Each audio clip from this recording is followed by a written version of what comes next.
প্রিয় দর্শক শ্রোতা ১০০ সেকেন্ডের সাক্ষাৎকার ভিডিও নিয়ে আজকে উপস্থিত হয়েছি। এই ১০০ সেকেন্ডের সাক্ষাৎকার ভিডিওতে আছে থটস অফ বিল্লাল ভাইয়া এবং হাসান ভাই। হৃদয় হাসান ভাই থটস অফ বিল্লাল ১০০ সেকেন্ডে একটি সাক্ষাৎকার নেবে, সেই ভিডিওটা আপনারা সম্পূর্ণ দেখবেন, তাহলে অনেক কিছু জানতে পারবেন। চলুন শোনা যাক। আজকে আমার ইন্টারভিউটা হৃদয় হাসান ভাইয়া নিতেছে এবং এই ইন্টারভিউটা হচ্ছে ১০০ সেকেন্ডের। অলরেডি ৬ সেকেন্ড চলে গেছে ভাই, তাড়াতাড়ি।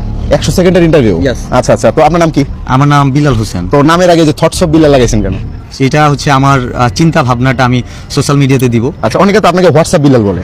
এটা ইজি হয় বিকজ তারা হোয়াটসঅ্যাপের সাথে ইউজ টু। আচ্ছা আচ্ছা, তো এখন একটা কথা বলতে চাই আপনাকে, সেটা হচ্ছে এই যে আপনি কন্টেন্ট ক্রিয়েশন যে করতেছেন, করে তো মাসে লক্ষ লক্ষ টাকা ইনকাম করতেছেন, তাই না? জি। তো এগুলো আবার সোশ্যাল মিডিয়াতে বলতেছেন, বলে মানুষের অনুপ্রেরণা যোগাচ্ছেন, আবার যুগিয়ে হচ্ছে তাদেরকে কপিরাইট মানে কপিবাজ বলতেছেন, এগুলা কেন? আমার উদ্দেশ্য ছিল যে যারা ক্রিয়েটিভ আছে, যাদের ট্যালেন্ট আছে, তারা যেন সোশ্যাল মিডিয়াতে কাজ করে, তারা যেন ট্রাই করে দেখে যে তাদেরকে দিয়ে হয় কিনা।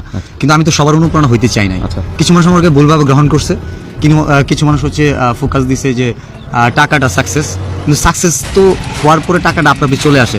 সো আমাকে ভুলভাবে বুঝছে, আমি হয়তো সঠিকভাবে তাদেরকে বুঝাইতে পারিনি। আচ্ছা, এখন পর্যন্ত থটস অফ বিল্লাল ফেসবুক থেকে কত টাকা কামাইছে? এখন পর্যন্ত ওই যে 3 মাসে 44 লাখ, এরপরে আর আপাতত কোনো হিসেব নাই। আচ্ছা, ব্যক্তিগত লাইফে থটস অফ বিল্লাল কি বিবাহিত? ব্যক্তিগত লাইফে থটস অফ বিল্লাল ব্যক্তিগত লাইফ কখনো সামনে নিয়ে আসতে চায় না, বলতে চাচ্ছে না। বলতে চাচ্ছি না, মানে আমার ফিলোসফিতে আচ্ছা, এসব যায় না। ফিউচারে ফেসবুক থেকে কত টাকা ইনকাম করা উচিত? ফিউচারে আমার ইনকাম করার ইচ্ছা নাই, যা পাবো সব দিয়ে দিব। দিয়ে দিবেন। আর 7 সেকেন্ড 7 সেকেন্ড, হ্যাঁ। আচ্ছা, লাস্ট একটা গান শোনান ভাই।